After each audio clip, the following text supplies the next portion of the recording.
어디가 지금 가장 전세가가 최악이냐? 예를 들어서 어디가 있나요? 공급이 많은 곳이. 지방에 지금 한번 보시면 돼요. 지금까지 실패하지 않은 우리 역사의 방법은 미분양 됐을 때 방식이다. 이렇게 말씀드립니다.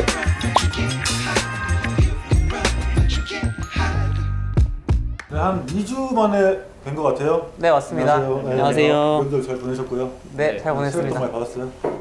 받을 나이신가요? 네? 받긴 받았습니다. 저도 받았어요.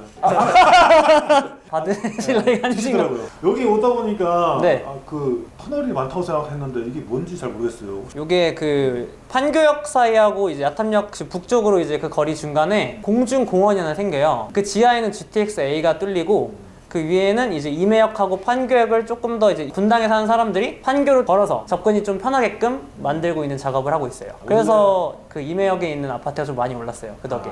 그리고 또 쭉 오다 보니까 그 자벌드 그 앞에 네네네. 순회동. 현대중공업인가? HD그룹. 이제 거기 안에 뭐 한국조선해양이나 현대중공업이나 뭐 이런 기업들을 넣어가지고 그래서 최근에 HD그룹이 많이 판교에도 들어오고 있어요. 그러니까 요즘 성남이 조금 아무래도 도시개발이나 뭐 이런 것들을 좀 많이 밀어주는 것 같아요. 최근에 이제 부동산 입지 트렌드가 예전에는 이제 이런 제조업이다, 뭐 자동차나 조선 이런 것들이 우리나라 울산이나 경남 쪽에 분포돼 있잖아요. 그러면 그런 R&D 센터나 본사 등을 그쪽에 위치를 시켰단 말이에요. 최근에 연구 개발진들이 이제 그런 지방에서 근무를 잘 안 하려고 하니까 수도권으로 집중화시켜서 이제 판교 같은 여러 가지 기존의 다른 IT 기업들과 연관시킬 수 있는 인재를 유치할 수 있는 입지로 전환되고 있어요. 그래서 그게 지금 부동산의 하나의 특징이다. 판교나 입지가 좋고 교통도 좋고 그다음에 나머지 기업들과 시너지가 좋기 때문에 자동차다, 조선이다 이런 게 옛날엔 단순 제조업에서 이제 첨단 산업 연관이 있어야 부동산 입지적인 혜택이 있기 때문에 그래서 앞으로 갈수록 더 부동산 시장이 더 중심적으로 모일 것이다.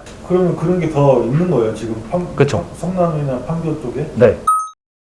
이 갭투자가 투자 방식 중에 하나인가요? 아니면 사기인가요? 먼저 제가 말씀을 드리면은 갭투자는 투자 방식 중 하나라고 볼 수 있고 그리고 사기라고 말할 수 없는 것이 일단은 일반적인 사람이라면은 보통 아파트를 기준으로 뒀을 때 이게 전세가가 만약에 내려가서 그리고 이제 집주인이 돈을 돌려줘야 될 때가 오면은 만약에 못 돌려줄 수가 있잖아요. 그럼 경매에 넘어가야 되는데 만약에 경매에 넘어가서도 그 사람의 돈을 다 못 돌려주거나 아니면 내 채무가 다 감당이 안 된다 하면은 이제 그 다음 다른 재산까지 저한테 이제 차압이 들어오거든요. 그 집주인한테.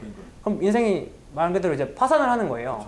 그러니까 보통 사람은 그렇게 두질 않아요. 어떻게든 돈을 끌어서라도 주기 때문에 절대로 사기라고 말 수는 없는데 다만 요즘 말하는 그 전세 사기나 갭투자 사기는 이제 그거랑 아예 다르게 빌라 같은 경우는 이제 매매가랑 전세가랑 거의 똑같거나 전세가도 높은 경우가 있어요.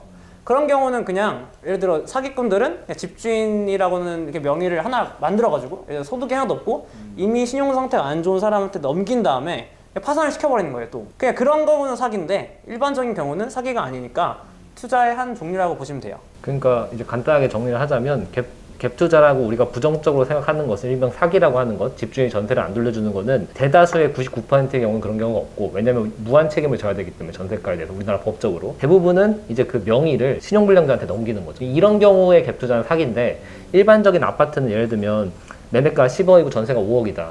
그러면 내가 만약에 이 아파트를 포기하기가 쉽지가 않거든요. 5억을 못 돌려서 10억을 포기하는 사람은 없잖아요. 내 돈 10억이 날아가니까.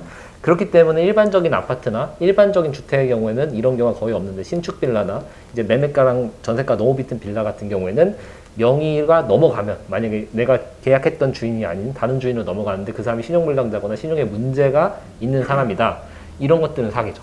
그래서 우리가 갭 투자를 분리해야 될 게 사기성 갭 투자가 있고 그냥 일반적인 갭 투자가 있는 거예요. 갭 투자할 때 뭐 방법 같은 게 있는 거예요? 아니면 뭐 이렇게 입지나 뭐 이런 거를 뭐는 봐야 된다? 그러니까 이제 사실 갭 투자가 왜 하냐 사람들이 투자금이 적게 들어가서 그런 거거든요. 그리고 대출을 안 받아서 되고 그래서 그 적은 투자금으로 어떻게 가격이 올라가는 시즌이나 전세가도 같이 올라가는 시즌에는 내가 전세 보증금을 높여가면서 돈을 회수할 수도 있고 또 매매가가 올라가면서 시세 차익을 볼 수 있으니까 그걸 노리고 투자를 하는 건데 유의할 점이라고 하면은 아무래도 정말 이 가격이 앞으로도 계속 오를지가 중요한 거죠. 만약에 올해나 작년처럼 가격이 급락하는 장이 오게 되면은 잘못된 타이밍에 매수했을 때 내가 진짜 돈을 다 돌려줘야 될 수도 있어요. 그렇게 되면은 갑자기 1, 2억 되는 돈을 돌려줘야 되는 거니까 말 그대로 내가 넣었던 투자금보다 더 많은 돈을 넣어야 돼서 말 그대로 파산할 수도 있죠. 잘못하면은. 우리 사람들이 갭 투자를 생각할 때는 매매가를 너무 중점적으로 생각하는데 갭 투자의 본질은 매매가가 아니야. 갭 투자의 본질은 전세가가 상승할 거냐 안 할 거냐. 왜냐하면 갭 투자라는 거는 내 자본을 거의 안 들이고 말씀한 것처럼 하는 건데 문제는 전세가가 빠져버리면 내 자본을 안 들인다는 그 메리트가 사라져버려요. 왜냐면 내가 돈을 돌려줘야 되니까. 그러니까 갭 투자는 점점점 매매 차익으로 보는 게 아니라 전세금을 계속 갱신할 때마다 올려받으면서 그 수익을 하면서 본전을 깔고 가는 거거든요. 그리고 이 지역은 내가 처음에 든 전세가보단 최소한 추후에 안 떨어진다는 전제를 바탕으로 가는 거예요. 그냥 매매가가 어떻게 될지 예측하는 것은 매우 힘들어요. 왜냐하면 부동산 시장의 가격이라는 것은 자산의 가치를 가지고 있기 때문에 그것은 다양한 변수의 영향을 받거든요. 근데 전세가는 실질적으로 거의 100% 예측이 가능합니다. 왜냐하면 전세가는 투기 수요가 없어요. 전세를 투기로 들어가서 10개를 전세를 빌리는 사람 없잖아요. 그러니까 정확하게 그 사회가 가지고 있는 소비 여력과 연관이 있습니다. 그 소비 여력은 금리랑 그다음에 그 사회 수요, 그 지역에. 그렇기 때문에 전세가는 100% 예측이 가능하고 그러니까 전세가 예측이 가능한 걸 바탕으로 전세가가 앞으로 꾸준하게 올라갈 수 있는 지역에 투자하는 것이 대투자의 기본이다. 입지나 나머지 추후적인 문제는 그 다음 차세라는 거죠. 그러면 지금 약간 하락장이고 2023년 말에나 24년 좋을 것이다.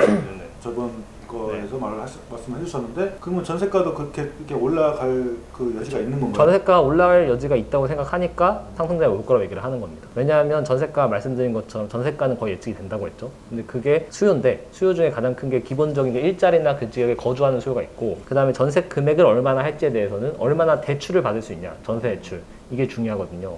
근데 전세 대출은 뭐와 민감하냐? 100% 금리와 연관이 돼 있습니다. 전세와 월세는 수요를 계속 번갈아 가면서 가는데 서로 보완제 역할을 하고 있는데 상호적으로 대체제 역할을 하고 있는데 월세를 내가 예를 들어 50만 원을 내면 그 금액으로 금리가 낮을 때는 1억을 빌릴 수 있고 금리가 높아지면 5천만 원밖에 못 빌리게 됩니다. 그럼 금리가 올라가 버리면 월세 50만 원에 낼 지불 여력이 있는 사람이 원래 1억짜리 전세에 들어갈 수 있던 사람이 5천으로 전세가 나아지게 됩니다. 그럼 전세가는 예측이 되는 거죠. 즉 금리의 변동에 따라서 전세가는 미리 예측할 수 있다. 근데 금리가 지금 떨어지고 있다. 때문에 전세가가 오를 것이다. 때문에 부동산 가격이 오를 확률이 높다. 이렇게 연관이 되는 거죠. 그러면 지금 갭 투자해도 되겠다. 지금 이제 지역에 따라 다르죠. 다르긴 다른데 제가 말씀드린 것처럼 전세가가 더 이상 떨어지지 않고 오를 만한 지역. 요거를 산정할 수 있다면 갭 투자를 해도 된다. 가장 이제 실질적인 현실적인 투자 방법은 저도 뭐 입지, 교통 이런 거 얘기하면 좋겠지만 현실적으로는 어디가 지금 가장 전세가가 최악이냐 이걸 판단하면 됩니다. 왜냐하면 최악인 상태에서 더 떨어지지 않거든요. 우리나라 IMF가 터졌다. 경제가 더 망하기가 힘들잖아요.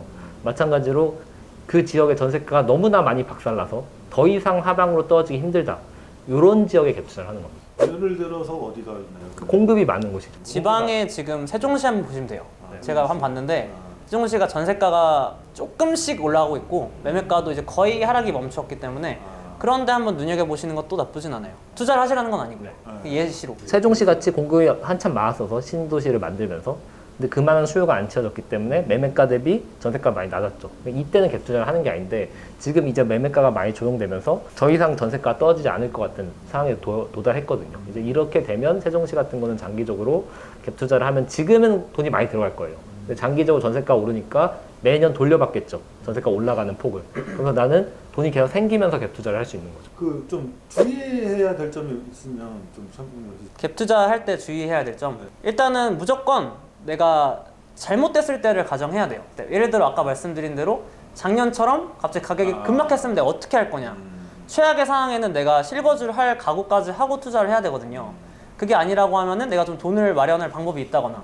그래서 이런 플랜 B를 세워두시고 투자를 하는 것이 맞지. 아 그냥 내가 샀다고 다 오를 거야라고 가정을 했다가 잘못됐을 때는 정말 인생이 망가지는 경우가 있기 때문에 꼭 그런 것들을 준비했으면 좋겠습니다.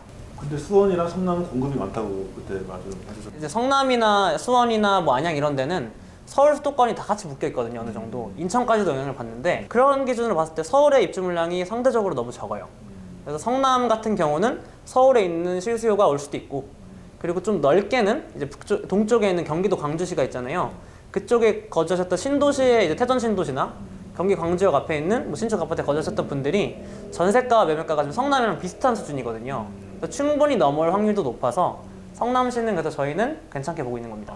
공급을 볼 때 사람들이 공급 적은 데를 사서 공급이 적으니까 좋겠지 이게 아니라 지금 공급이 많은데 앞으로 적어질 곳에 사는 거죠. 그래서 많아서 지금 가격이 떨어지고 나중에 적어지면서 공급이 적어지면서 가격이 올라가는 곳에서 사야지 지금 공급이 이미 적어서 가격이 비싼 걸 사면 물리게 되는 거죠. 그래서 이제 그 물리신 분을 보면은 서울은 이제 2020년, 21년에 가장 얘기 많이 나왔던 게 서울은 공급이 적다. 그럴 때 오른다. 근데 그게 공급이 적어서 이미 오른 거거든요. 그걸 생각해야 되는 거예요. 공급이 많을 때 사야 된다.